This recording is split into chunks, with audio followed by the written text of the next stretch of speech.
سوال پوچھا ہے کہ بوقت نزاع تلقین کرنے کا طریقہ اور حکم کیا ہے؟ بوقت نزاع مطلب یہ ہے کہ جس وقت جان کنی کا وقت ہو، موت کا وقت آ چکا ہو، کسی شخص پر موت طاری ہو رہی ہو، تو اس وقت اس کو کس طرح سکھایا جائے، تلقین کس طرح کی جائے، تو کس طرح اس کو بتایا جائے۔ نبی علیہ السلام نے ارشاد فرمایا لقنوا موتاکم بقول لا الہ الا اللہ کما قال، کہ اپنے موتا کو لا الہ الا اللہ کے ساتھ تلقین کرو۔ یعنی تلقین کا معنی ہے سکھانا، کہ تم اپنے موتا کو جو مرنے کے قریب ہو چکے ہیں ان کو تم کلمہ طیبہ سکھاؤ اور کلمہ شہادت سکھاؤ، کیونکہ جس کا آخری کلمہ لا الہ الا اللہ ہوگا تو وہ اللہ رب العزت کے حضرت ابن عباس رضی اللہ تعالیٰ عنہ سے حدیث پاک مروی ہے، آپ نے ارشاد فرمایا کہ وہ بچہ جس کا پہلا لفظ جب زبان سے سیکھا تھا تو سب سے پہلے اس نے لا الہ الا اللہ سیکھا تھا،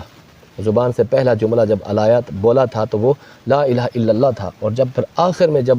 اس کو موت آئی، وہ 50 سال کا ہوا، 100 سال کا ہوا، جتنا بھی اس کی عمر تھی، اس نے آخری کلمہ بھی لا الہ الا اللہ اس نے زبان سے نکالا تھا۔ تو درمیان میں اگرچہ وہ 1000 سال تک بھی زندہ رہا تو نبی علیہ السلام نے ارشاد فرمایا اللہ تعالیٰ اس سے ایک گناہ کے بارے میں بھی نہیں پوچھے گا کہ تم نے یہ گناہ کیوں کیا تھا۔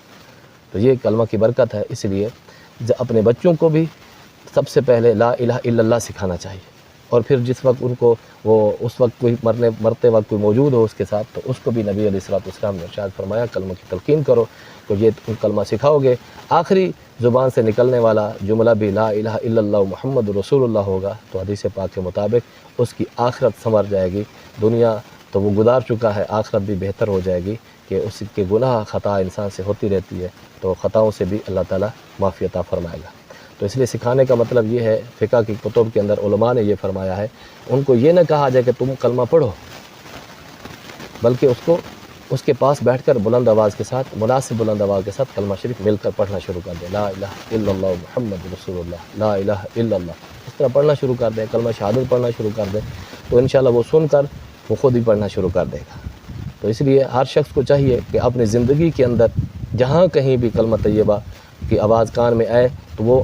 اپنی زبان سے بھی دہرانا شروع کر دے، تاکہ اس کی عادت بنی رہے کہ کلمہ طیبہ سن کر زبان سے پڑھنے کی۔ تو اس وقت جب موت کا وقت قریب ہوگا اور کوئی شخص اگر کلمہ طیبہ پڑھ لے گا، کان میں آواز پہنچے گی تو وہ بھی پڑھ لے گا، تو انشاءاللہ اس کے لیے یہ تلقین بھی ہو جائے گی، اور دنیا کے ساتھ ساتھ اس کی آخرت بھی بہتر ہو جائے گی۔ باقی یہ تو اس وقت ہے کہ جس وقت کوئی بندہ جس پر موت طاری ہو رہی ہو، اگر کوئی شخص پھر موت ہونے کے بعد تدفین ہونی ہے، قبر پر بھی تلقین کرنے کا حکم ہے، اور نبی علیہ السلام نے ارشاد فرمایا، مفہوم بیان فرما رہا ہوں کہ نبی علیہ السلام نے ارشاد فرمایا کہ جس وقت تم کسی میت کو دفن کر چکو، دفن کرنے کے بعد پھر اس کا نام اور اس کی ماں کا نام لے کر اس کو پکارو، ایک مرتبہ، پھر دوسری مرتبہ، پھر تیسری مرتبہ، پھر چوتھی مرتبہ۔ پہلی مرتبہ تم جب اس کو اور اس کا نام، ماں کا نام لے کر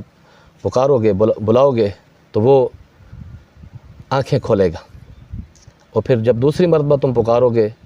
تو وہ ادھر ادھر دیکھے گا کہ مجھے کون بلاتا ہے، اور پھر جب تم تیسری مرتبہ پکارو گے تو وہ اٹھ کر بیٹھ جائے گا، اور پھر جب چوتھی مرتبہ تم اس کو پکارو گے تو وہ کہے گا کہ اللہ کا بندے مجھے کیا کہتا ہے، تو پھر اس وقت تم اس کو کہے اذکر لما ذکرت فی الدنیا، یاد کر تو اس کو جو تو دنیا کے اندر کہا کرتا تھا، کیا کہا کرتا تھا، لا الہ الا اللہ محمد رسول اللہ، اشہد ان لا الہ الا اللہ وحدہ لا شریک لہ واشہد ان محمدا عبدہ ورسولہ، رضیت باللہ ربا وبالاسلام دینا وبالنبی محمد صلی اللہ علیہ وسلم وبالقرآن اماما۔ تو میں یہ ساری چیزیں ان کو بتا دو، اور پھر ان کو کہو کہ اب تیرے پاس اللہ کے بھیجے ہوئے فرشتے آئیں گے، وہ تجھ سے پوچھیں گے تیرا رب کون ہے، تو کہہ دینا ربی اللہ، اور پوچھیں گے تیرا دین کیا ہے، تو کہہ دینا میرا دین اسلام ہے، تیرا پوچھیں گے تیرا نبی کون ہے، تو کہہ دینا نبی جی محمد صلی اللہ علیہ وآلہ وسلم۔ یہ تلقین کرو۔ اور صحابی رسول نے عرض کی یا رسول اللہ صلی اللہ علیہ وسلم، اگر کسی کی ماں کا نام یاد نہ ہو تو پھر آپ نے ارشاد فرمایا حضرت حوا رضی اللہ تعالیٰ عنہ سب کی ماں ہے، اگر کسی کی ماں کے نام کا علم نہ ہو تو حضرت حوا کا نام لے کر اس کو پکارا جائے۔ اور اس کے بعد نبی علیہ السلام کا فرمان موجود ہے، آپ نے ارشاد فرمایا وہ منکر نکیر جو پاس کھڑے ہوئے آپ کی میت کے ساتھ گفتگو سن رہے ہوں گے، دو حدیثیں ہیں، ایک تو یہ ہے کہ وہ فرشتے ایک دوسرے کا ہاتھ پکڑیں گے، واپس چلے جائیں گے، اب اس سے پوچھنے کی کوئی ضرورت نہیں ہے کیونکہ اس کو سب کچھ سکھا دیا گیا، اور دوسری حدیث پاک میں یہ آتا ہے کہ نبی علیہ الصلوۃ والسلام نے ارشاد فرمایا کہ اللہ تعالیٰ اپنے بندے اور فرشتوں کے درمیان حائل ہو جائے گا اور ان فرشتوں کو اس بندے سے سوال ہی نہیں کرنے دے گا.